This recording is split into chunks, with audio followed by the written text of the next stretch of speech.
안녕하세요. 여러분의 한방 합격 도우미 전인쪽 인사드리면서 자, 이번 시간에는 2016년 1회 기출문제 3과목 41번부터 한번 풀어보도록 하겠습니다. 자, 먼저 다음 네모 안에 있는 박스 안에 있는 설명. 자, 7비트 크기며 128개의 문자를 표현한다. 자, 7비트니까 2의 7승 128이겠죠. 2의 8승은 256개의 문자를 표현할 수 있습니다. 즉 7비트를 표현할 수 있는 코드가 어떤 코드냐라는 거죠. 자, 밑에 정리부터 한번 해보고 가겠습니다. 문자를 표현하는 코드에는 BCD, ASCII, FCD 3개가 있습니다. 자, BCD는 6비트로서 전체 2의 6승 64개의 문자를 표현할 수 있습니다. ASCII는 7비트로서 2의 7승에 128개의 문자를 표현할 수 있습니다. FCD입니다. 혹시라도 자, FCD. 자, 여기 BCD가 있죠. 여기 BCD가 그대로 들어가 있습니다. extend 확장 그런 말이야. extend BCD 그런 말입니다. 그래서 확장된 이지나 10진이라는 뜻입니다. 자, 얘는 8비트로서 2의 8승 256개의 문자를 표현할 수 있다. 자, 그러면 비트 수만 안다면 답은 ASCII 코드가 되겠죠. ASCII 코드. 자, ASCII 코드는 7비트 2의 7승, 2의 7승입니다. 128개의 문자를 표현할 수 있으며 미국 표준 코드이고 통신용으로 사용되고 개인용 컴퓨터에서 사용되는 코드이다라는 겁니다. 자, 4번에 그레이 코드 있습니다. 그레이 코드도 이전에 출제된 적이 있는데 주로 디지털, 아날로그, 디지털 이런 통신용에 사용되고 하나 더 들다면 비가중치다라고 했던 거 기억하시죠? 이전에 출제됐던 내용들입니다. 42번 아날로그 컴퓨터와 비교하여 디지털 컴퓨터의 특징으로 옳은 거. 자, 13년, 14년, 15년, 현재 16년 1회 매년 한 번씩 출제가 되고 있네요. 그러면 16년에는 더 이상 출제가 안 되나요? 그냥 버려버려요? 그러다가 나오면 누구 책임입니까? 자, 한번 앞에서 계속 반복해서 설명을 드렸으니까 간단히 한번 설명을 좀 드려보겠습니다. 자, 디지털 컴퓨터란 우리가 사용하는 컴퓨터, 우리 인간이 사용하는 컴퓨터. 그럼 아날로그는 인간이 사용 안 하나요? 물론 인간이 사용하죠. 그런데 특수 목적용으로 뭐 구름의 이동 사진이라든가 인공위성이라든가 이런 개인이 사용하지 않고 어떤 단체가 사용하는 거, 미적분, 뭐 증폭회로를 사용하고, 디지털은 논리회로 더하기 빼기 사칙 현상, 일반 범용이다. 자, 그리고 연속이 아닌 불연속이다. 컴퓨터는 껐다 켰다 할 수 있습니다. 그러나 아날로그는 계속 켜둬야 돼요. 계속. 꺼지면 안 돼요. 꺼지면. 자, 숫자 문자를 사용하는 반면에 전류, 온도, 그래프. 자, 그리고 디지털 컴퓨터는 우리가 영화도 봐야 되고 게임도 해야 되고 한글도 사용해야 되고 각종 프로그램이 필요합니다. 그리고 나서 그 작업한 내용을 저장해야 되겠죠. 기억 능력도 있어야 돼요. 그런데 아날로그는 한 가지 일만 합니다. 특수 목적 한 가지 일만. 프로그램이 없어요. 기억도 안 해요. 자, 그리고 얘네는 디지털 컴퓨터는 정밀도가 높습니다. 정확하게 하려고 하니까 속도가 좀 늦어지겠죠. 반면에 아날로그는 대충 자, 뭐 소수점 이하를 그냥 대충 계산해버리는 그래서 속도가 빠르다라는 거. 자, 문제에서는 디지털 컴퓨터의 특징으로 그랬습니다. 전압온도 이런 것들은 아날로그, 논리회로를 사용하고 프로그래밍이 있어야 한다. 이게 디지털 컴퓨터네요. 자, 미적분, 특수목적용 전부 다 아날로그 컴퓨터들의 특징입니다. 43번 문제, 하드디스크에 관한 설명이다. 자, 하드디스크도 14년, 15년 계속 한 번씩 출제가 되고 있는 것 같네요. 자, 트랙, 동심원을 의미한다. 자, 앞서도 설명을 했는데 이렇게 원으로 되어 있는 거, 이런 동심원을 트랙이라고 하고, 여기서 다시 이렇게 나눠 놓는 거, 피자처럼, 피자 조각처럼 이렇게 나눠 놓는 걸 우리는 섹터라고 합니다. 데이터가 저장되는 단위이고, 클러스터는 섹터의 모임이 되겠죠. 클러스터는 섹터의 모임. 자, 여기 트랙의 집합은 실린더라고 합니다. 트랙의 집합은 실린더라고 하고, 클러스터는 섹터의 집합입니다. 자, 헤드는 데이터를 읽거나 쓰는 장치를 말한다. 자, 그래서 옳지 않은 것은 3번이 틀린 내용이 되겠습니다. 44번 문제, 컴퓨터에서 사용 가능한 가상기억 버추얼이죠. 버추얼. 주기억의 공간을 확대, 좀 더 크게 쓸 목적으로 라고 했습니다. 자, 그래서 가상 기법에는 가상기억장치 기법에는 페이징 기법. 자, 똑같은 크기로 분할하는 고정 크기라고 그랬죠. 고정된 크기. 그다음에 세그먼트는 가변 크기. 길이가 줄었다 늘었다. 자, 이런 고정 크기의 페이징과 가변 크기의 세그먼트. 빼고 가세 세그먼트 기법이 있었습니다. 자, 그리고 보조기억장치의 일부를 이용한다. 그렇게 해서 뭐 하려고? 주기억장치의 용량이 확대된 것처럼 사용한다라는 겁니다. 자, 그 다음에 1번 한번 볼게요. 저장된 내용을 찾을 때는 주소를 사용하지 않고 일반적으로 내용을 찾을 때는 주소를 찾아가요. 주소로 접근을 하는 겁니다. 우리 우편 배달부 아저씨가 우리 집을 찾아올 때 주소를 보고 찾아오죠. 그런데 주소를 보고 찾지 않고 내용으로 접근하는 방식이 있습니다. 그렇게 내용으로 접근하는 방법을 연관 메모리라고 합니다. 자, 주소를 사용하지 않고 기억된 내용을 찾아 접근하는 방식, 내용으로 접근하는 방식. 그래서 속도가 빠릅니다. 자, 그러면 1번은 우선 가상기억장치가 아니라 연관 메모리에 대한 설명이 되겠네요. 2번, 3번은 맞는 내용이고 4번 주 프로그램은 보조기억장치에 저장하고 CPU에 의해 실제로 사용할 부분만 주기억장치로 적재한다. 자, 주기억장치가 이만큼밖에 없어요. 그런데 자, 프로그램의 크기는 이렇게 커요. 자, 실행해야 할 프로그램이 모두 주기억장치에 들어가야 되는데 너무 커요. 다 못 들어가요. 그래서 이거를 잘라서 여기에 들어갈 수 있는 만큼 잘라서 자를 때 고정된 크기로 똑같이 자르는 걸 페이징. 이만큼 하나, 또 이만큼 1번 이렇게 이만큼 큰 것도 놔두고 이만큼 조그만 것도 나오고 이렇게 가변 크기로 자르는 걸 세그먼트 기법이라고 합니다. 자, 그래서 잘라서 부분 집어넣는 걸 우리는 가상기억장치 이런 페이징 교체 기법이라고 합니다. 자, 그래서 틀린 것은 1번이 되겠네요. 1번. 자, 45번 CPU 내에 있는 연산장치 레지스터라고 되어 있습니다. CPU에는 연산장치 레지스터와 제어장치 레지스터가 있다라고 누차 말씀을 드렸던 거 기억하시죠? 자, 그럼 자, 여기서는 연산장치와 제어장치를 먼저 구별을 해 주셔야 돼요.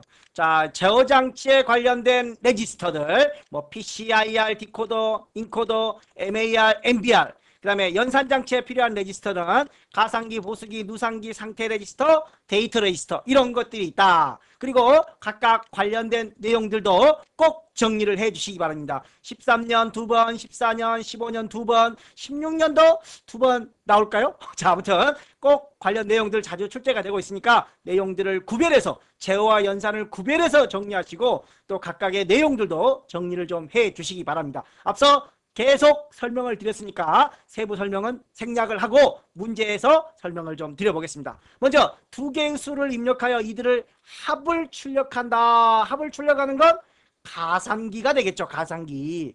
자, 산술 및 논리 연산의 결과를 일시적으로 기억하는 건 여기 나와 있는 누산기, 가상기가 아니라 누산기가 되겠습니다. 누산기. 자, 데이터 레지스터. 데이터 레지스터는 연산에 사용될 자료를 저장합니다. 연산에 사용될. 그런데 여기서는 주기억장치에서 보낸 데이터를 일시적으로 주기억장치에서 보냈어요. 그런데 좀 더 구체적으로 말하면 주기억장치에서 보낸 데이터. 어떤 데이터? 연산에 사용할 데이터를 기억한다. 틀린 건 아닙니다. 한 번에. 틀린 건 아니지만 좀 더 구체적으로 표현한다면 주기억장치에서 보낸 연산에 사용될 데이터라고 해주시는 게 좀 더 정확하다라는 거죠. 자, 상태 레지스터. 상태 레지스터 밑에 한번 볼까요? 상태 레지스터. 연산 수행 시 연산을 할 때 발생되는 정보들, 즉 플러스냐 마이너스냐, 결과가 플러스로 나오냐 마이너스로 나오느냐, 자리 올림은 발생했느냐, 오버플로우는 발생했느냐, 이런 것들을 체크하는 레지스터가 상태 레지스터입니다. 자, 그렇다면 맞는 건 3번밖에 없다라는 겁니다. 46번 문제. 컴퓨터에서 사용하는 프로그램에 대한 설명으로 옳지 않은 거. 상용, 돈을 주고 사는 겁니다. 정식으로 대가를 지불하고 돈을 주고 구매한 프로그램을 상용이라고 합니다. 쉐어요. 공짜입니다. 공짜. 그런데 완전 공짜가 아니라 일정한 기간을 두고 30일판 또는 어떤 기능을 제한시킵니다. 전체 기능을 사용하지 못하도록. 그래서 일정 기간 동안 사용을 하다가 나한테 필요하다. 정말 나한테 좋다. 라고 하면 그 이후에는 돈을 주고 구매하는 프로그램들이 쉐어예요. 우리 마트에 가면 맛 시식 코너 있죠? 맛보고 맛있으면 사라. 그런 쉐어예요. 일종입니다. 자, 프리웨어. 개발자가 소스를 공개해요. 자, 그냥 프로그램을 공개한 게 아니라 그게 어떻게 만들어져 있는지 그 내부 소스까지 공개한 프로그램들을 우리는 오픈 소스 소프트웨어라고 합니다. OSS. 리눅스가 가장 대표적인 거죠. 리눅스. 소스 코드를 공개해 특별한 제한 없이 누구나 수정하고 다시 새롭게 만들어서 배포할 수 있다는 게 쉐어웨어입니다. 아니, 오픈 소스입니다. 오픈 소스. 쉐어웨어는 여기 있고. 자, 근데 여기는 프리웨어. 프리웨어는 우리가 R집 또 뭐 있죠? 뭐 공짜로 다운받는 프로그램입니다. 소스까지 공개하지는 않아요. 이런 것들이. 자, 그래서 이 3번은 오픈소스 소프트웨어에 대한 설명을 하고 있는 겁니다. 자, 알파 버전. 테스트죠.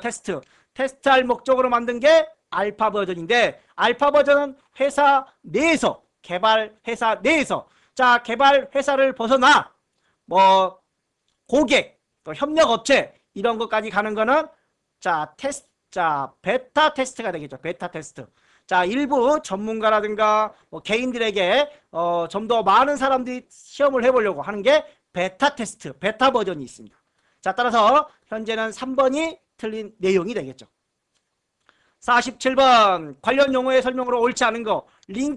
링커란 연결을 하는 겁니다. 연결. 자, 링크란 목적 프로그램. 우리가 이제 원래 원시 프로그램이 있어요. 원시 프로그램. 원시 프로그램을 번역하면 뭐가 나오죠? 목적 프로그램이 나옵니다.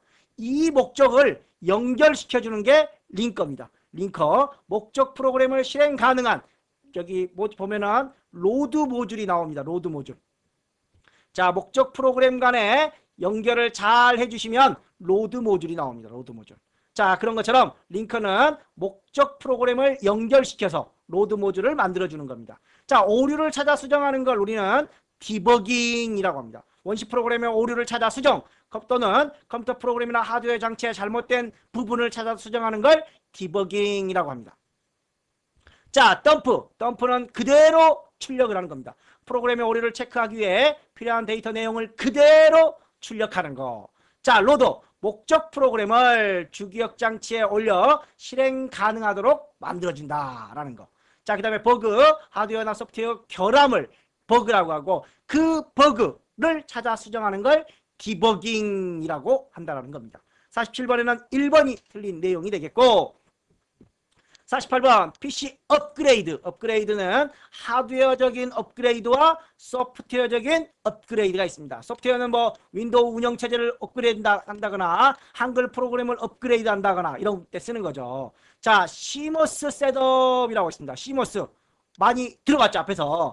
롬에 쓰기가 불가능, 리드만 되는 거죠. 쓰기가 불가능하기 때문에 장착된 주변 기기에 대한 정보를 저장하기 위한 공간이 시모스고 주변 기기, 장치들, 하드웨어들에 대한 정보를 저장하는 것이 시모스입니다. 그 장치들에 대한 정보를 설정해 놓은 것이 시모스 셋업입니다. 어떤 하드디스크가 나한테 장착이 됐는지, 비디오 카드, 그래픽 카드는 어떤 건지, 어떤 주변 장치들이 장착되어 있는지, 어떻게 제어할 것인지 이런 설정들에 관련된 절차들이 시모스 셋업입니다. 따라서 시모스는 주로 하드웨어 설정에 관한 내용들이지 소프트웨어를 업그레이드 하지는 못합니다. 또 하드웨어를 업그레이드 할 때는 전원을 끄고 해야 되겠죠. 램을 업그레이드 할 때는 메인보드, 마더보드라는 게 있었죠. 마더보드에서 지원을 하는지 핀 수는 맞는지 이런 것들을 따져봐야 돼요.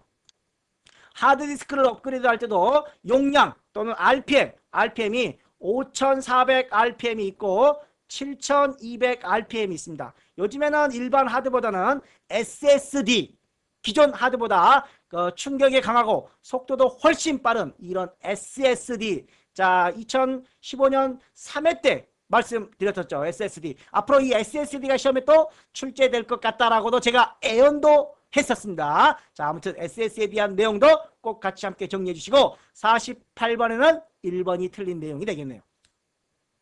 자, 49번 문제. 그래픽 프로그램, 그래픽. 자, 이미지 정리 한번 해보고 갈까요? 이미지. 자, 이미지에는 크게 벡터 이미지가 있었어요. 벡터. 그 다음에 비트맵 이미지도 있었어요. 비트맵 이미지를 다른 말로 레스터 이미지라고도 한다고 그랬습니다. 자, 벡터는 대표적인 게 AI, CDR, 그 다음에 WMF 이런 것들이 있었습니다.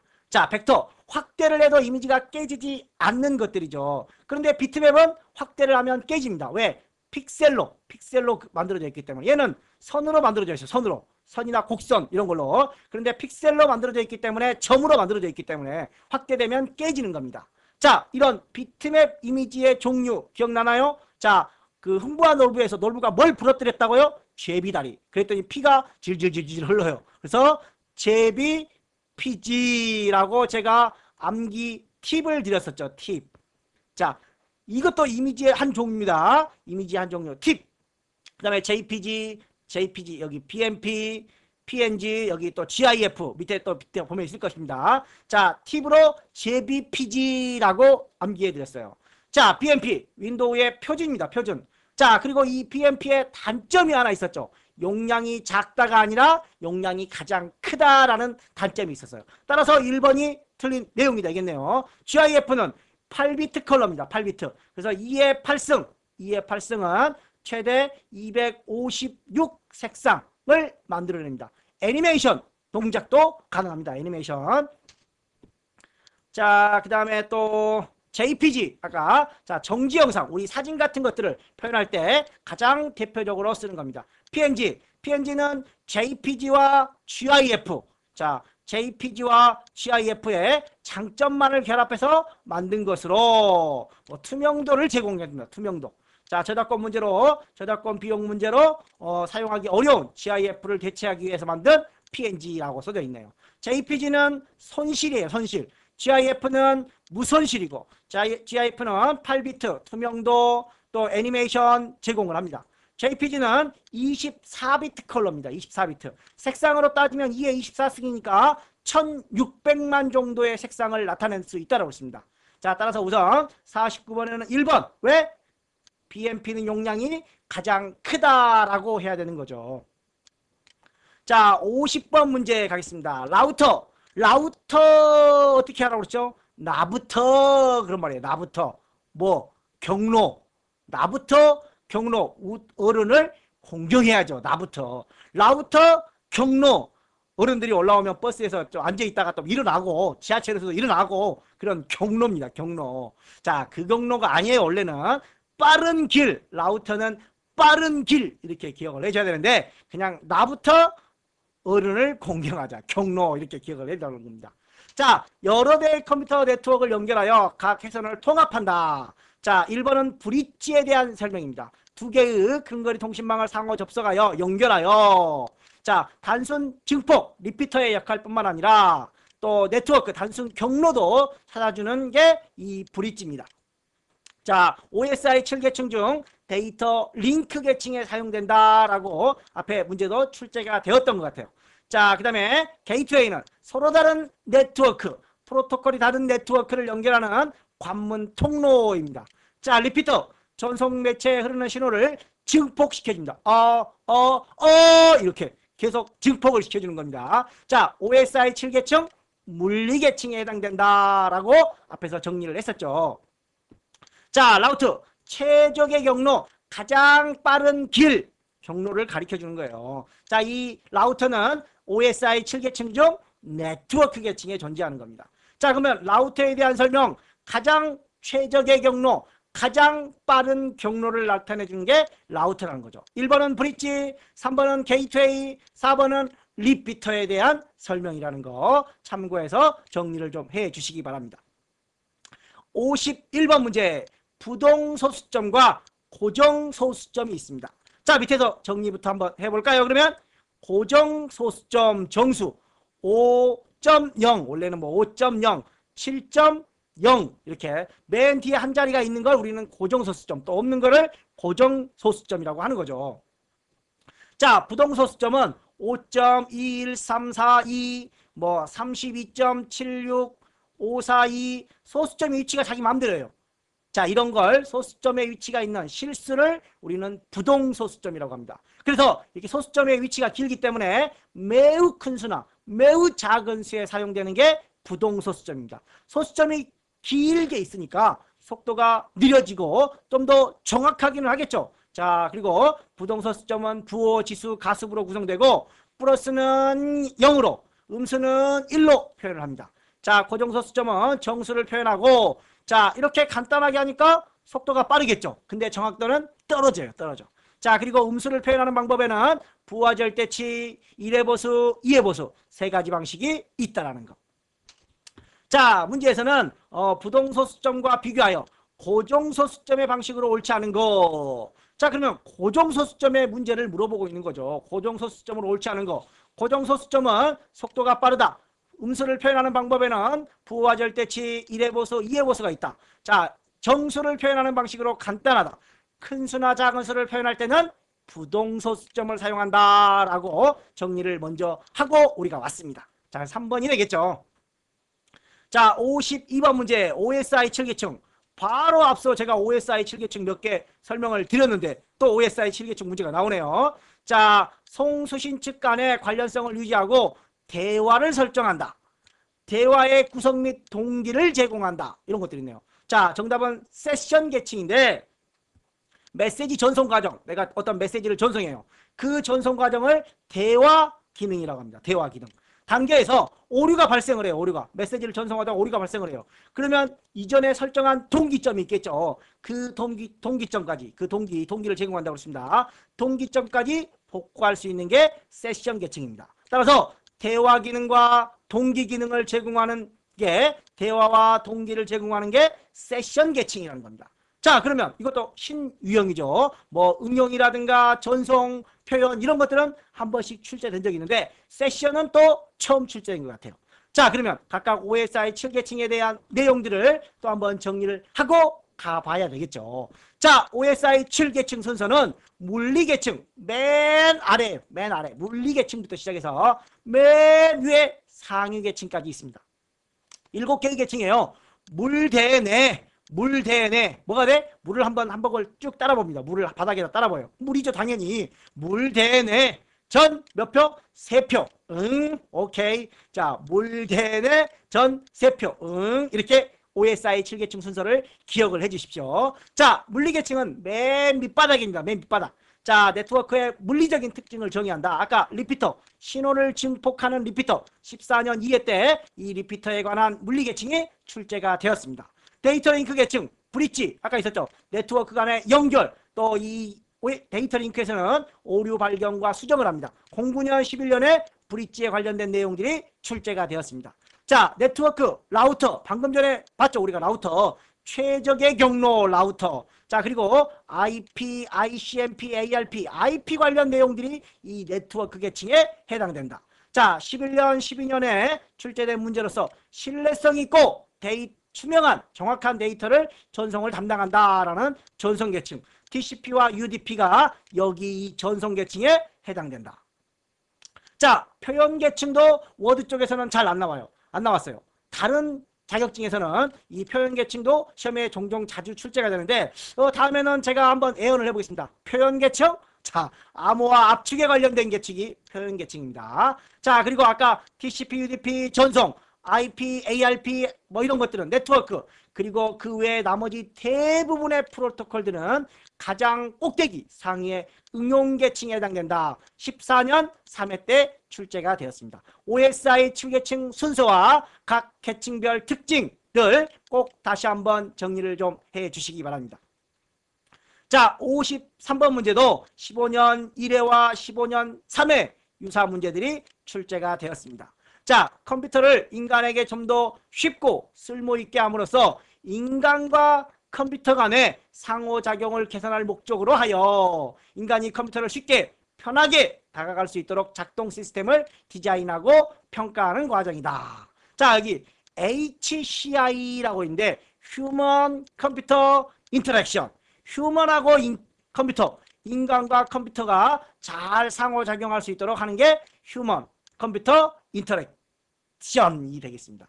자, 그 다음에 두 번째, 사용자가 눈으로 보는 현실, 세계의 모습이나 실제 영상에 문자나 그래픽과 같은 가상의 3차원 정보를 실시간으로 겹쳐 보여주는 새로운 멀티 기술이다. 이것은 AR은 그 15년 3회 때도 한번 나왔던 것 같아요. 증강현실, AR 단어만 기억하라고 그랬습니다. AR도. 자, 사용자가 눈으로 보는 현실 세계에 그 가상물체를 겹쳐 보여주는 거. 예를 들어서 스마트폰 카메라로 주변을 비추면 인근에 있는 상점의 위치, 전화번호 등 입체 영상으로 이런 정보를 표시해 주는 게 AR입니다. 자, 그래서 답은 2번이 되겠고, 가상현실, 가상현실도 앞에서 한번 봤던 것 같아요. 자, 그 다음에 CAI, 컴퓨터를 이용한 교육, VCS도 2014년 3회 때 한번 나왔습니다. 서로 먼 거리에 떨어져 있는 사람끼리 각각 TV를 통해서 서로 회의를 하는 것. 그 다음에 CALS, Commerce at Light Speed, 광속의 전자상거래, 그런 의미를 담고 있습니다. 직접 전달을 통해 상품을 사고 파는 전통적 방식의 상거래와는 달리 컴퓨터와 네트워크 통합을 통해 효율성을 높인 빠른 전자상거래를 의미한다라는 겁니다. 자, HFS, HFC, 하이브리드 피버, 코엑스. 자, 이런 것도 한번 읽어보시기 바랍니다. 계속 떠들려고 했더니 목이 막 가려고 그래요. 자, HFS, HFC는 한번 읽어보시기 바랍니다. 자, 54번 문제. 바이러스 감염 증상으로 옳지 않은 거. 속도가 늦어진다. 그럴 수 있죠. 사용 가능한 공간이 줄어든다.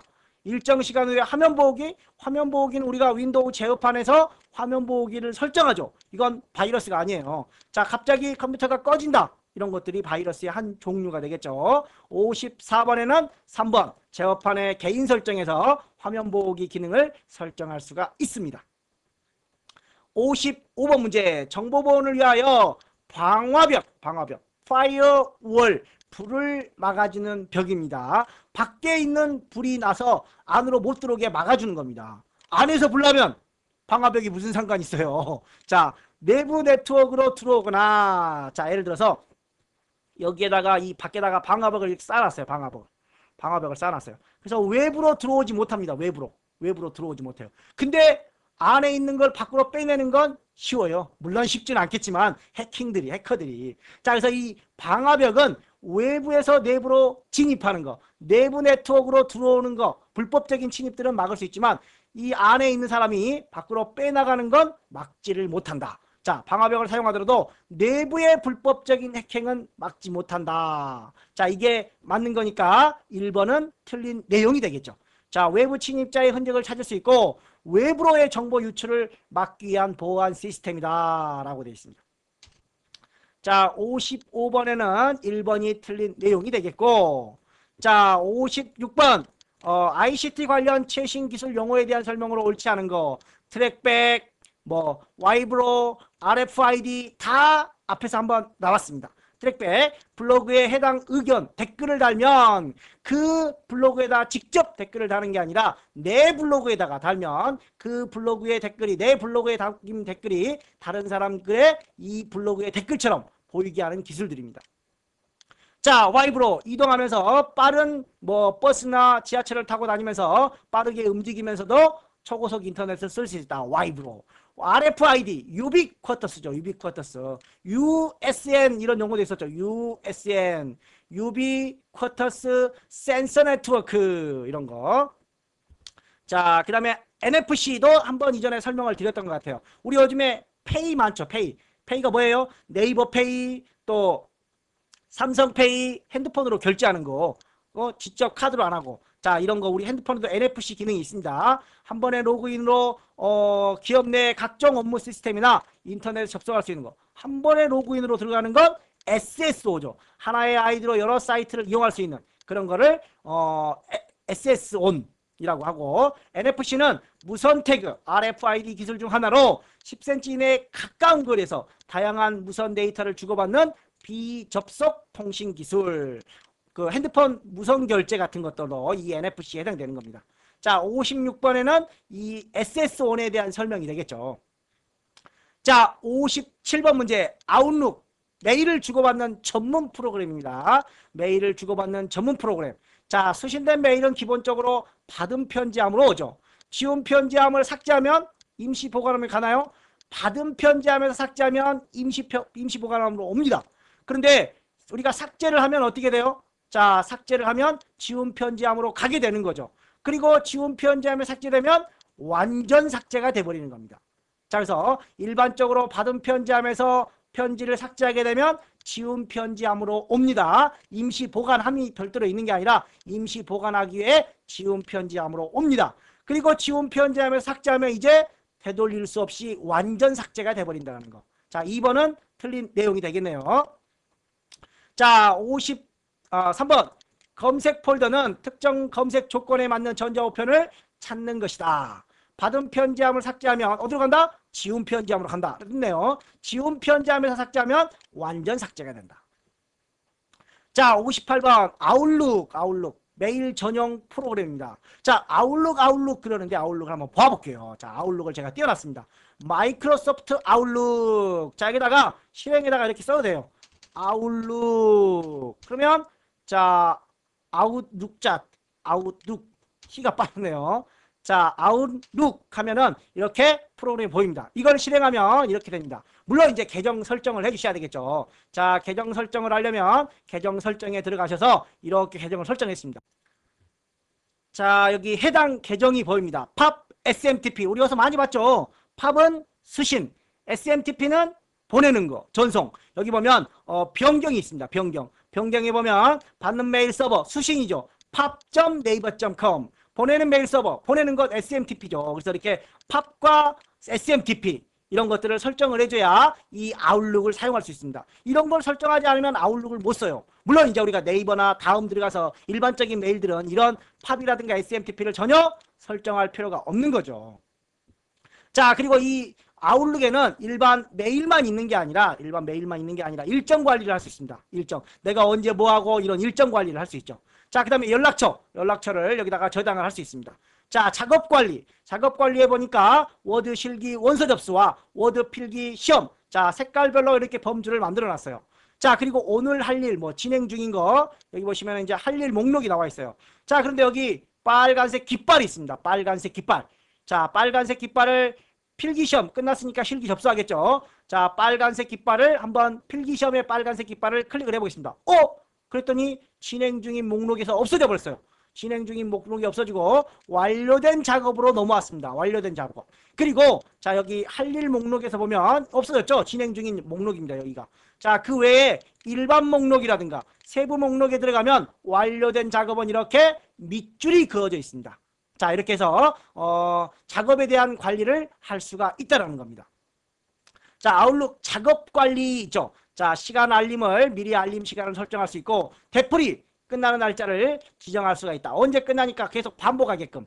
자, 완료된 작업은 하루가 지나면 자동으로 삭제한다? 자동으로 삭제하는 게 아니라 완료가 되면 이렇게 빨간 깃발을 완료를 표시하려면 클릭하십시오 라고 되어 있죠. 이런 빨간 깃발을 클릭을 하면 이 진행 중인 목록에서는 사라지면서 자, 작업이 완료된 경우 완료된 것으로 표시할 수 있다. 완료 표시가 추가된 작업은 아웃룩에서 진행 중인 작업에서 여기서는 사라졌죠. 아까 없어졌습니다. 그리고 어디로 왔어요? 완료된 목록으로 들어가고 또 그 외 세부라든가 일반 목록에서는 이렇게 밑줄 완료된 작업은 밑줄로 표시된다. 15년 1회 때도 이 완료된 작업이 밑줄로 표시된다 라고 시험에 출제됐던 적이 있습니다. 자, 아웃룩에 대한 신유형 문제들 계속 한 문제씩 출제가 되고 있는 것 같아요. 자, 정리를 해주시고 자, 59번 문제 한번 볼까요? 자, 모바일 기기 관련 용어로 옳은 것은 그랬습니다. 자, 여러 개의 앱을 띄워 여러 개의 앱을 한꺼번에 사용할 수 있도록 앱 실행 시 영상 화면을 오버레이 팝업창으로 형태로 분리하여 실행하는 것이다. 스마트폰 앱이라고 생각하시면 돼요. 자, 아이폰이라든가 안드로이드 폰 전용 앱을 설치하여 다양한 기능을 활용할 수 있는 걸 앱이라고 하죠. 앱. 그리고 그 앱을 다운로드하는 것을 앱 스토어, 앱 상점이라는 뜻이죠. 앱 스토어. 자, 앱북은 앱으로 책을 보는 겁니다. 이북, 옛날에 전자북이었어요. 자, 전자북이었는데 이번에는 핸드폰 앱으로 책을 볼 수 있는 앱북이라는 게 있습니다. 자, 정답은 플로팅 앱이 되는데 스마트 기기에 멀티미디어 관련 애플리케이션을 실행할 시에 영상 화면을 오버레이 팝업창 형태로 분리 실행하는 기능이다. 똑같이 여기 있죠. 자, 영상 화면 편집창에 팝업창에 자유로운 이동과 멀티태스킹 여러 가지 작업을 한다는 겁니다. 여러 가지 작업을 하게 되면 별도의 다른 애플리케이션을 이용하면서 동시에 영상 화면 팝업창을 오버레이 형태로 제공한다라고 되어 있는데, 오버레이가 뭐냐? 그러면 하나의 프로그램을 몇 개의 영역으로 분할하여 보조기억 장치에 수용하고 처리의 흐름에 필요한 영역을 주기억 장치로 내에 불러내는 방식. 왔다 갔다 한다는 겁니다. 자, 우리가 가상기억 장치 할 때도 잠깐 설명을 드렸는데, 주기억의 공간이 이만큼입니다. 그리고 들어갈 프로그램은 이만큼입니다. 이걸 자른다는 거죠. 이걸 잘라서, 자, 몇 개의 영역으로 분할하여, 하나의 프로그램을 몇 개의 영역으로 분할하여 보조기억 장치에 담고 있다가 필요한 것만 집어넣는다는 겁니다. 필요한 것만 주기억 장치에 불러내서 실행하는 방식을 오버레이 방식이라고 그래요. 자, 그런 오버레이 형태로 제공을 한다. 한꺼번에 못 집어넣으니까 잘라서 집어넣겠다, 그런 말입니다. 여러 가지 멀티 프로그램들을. 자, 그렇게 해서 정답은 2번이 되겠습니다. 자, 60번 마지막 문제가 되겠네요. 자, 오디오, 비디오, 이미지 등 디지털 컨텐츠에 사람이 육안으로 구별할 수 없어요. 눈으로 보면 아무것도 없어요. 똑같아요. 일반 이미지나 일반 동영상.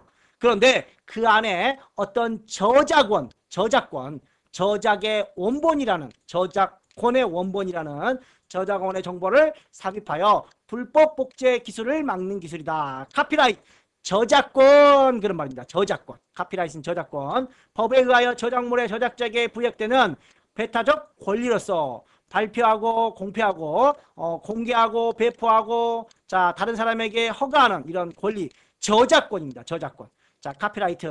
남의 거 복제하면 안 된다라는 게 카피라이트예요. 자, 그러면 카피레프트는 좀 같이 공유 좀 하자고. 예? 이런 게 자유 소프트웨어. 이런 말이 카피레프트입니다. 자, 그리고 스팸은 아시죠? 스팸. 내가 원하지 않는 스팸을 누가 나한테 보내거나 기사를 올리는 그런 행위를 스패밍이라고 합니다. 자, 여기서는 정보를 삽입하는 거예요. 눈으로 볼 수가 없대요. 눈으로 보거나 뭐 귀로도 알지 못하고, 자, 이런 것들, 이런 숨겨져 있는 정보를 동영상이나 음성 데이터 안에다가 심어놓는 그런 거, 자기만의 정보를, 저작권 정보를 기록하는 장치입니다. 워터마킹 또는 디지털 워터마킹이라고도 하는 거죠. 자, 그래서 저작권 보호를 하기 위해 이 디지털 워터마킹으로 저작권을 구별하는 그런 기술입니다. 자, 이렇게 해서 60번에는 정답이 3번이 되겠고, 자, 이렇게 해서 2016년 1회 기출문제도 모두 마무리되었습니다. 언제나 always, 항상 여러분의 한방 합격을 기다리고 있겠습니다. 또 나중에 이제 새로운 기출문제 나오면 따끈따끈하게 또 소개를 해드리기로 약속을 하고, 자, 이번 시간 수고 많이 하셨습니다. 여러분의 한방 합격을 기원하는 한방 합격 정의종 여기까지 마무리하겠습니다. 감사합니다.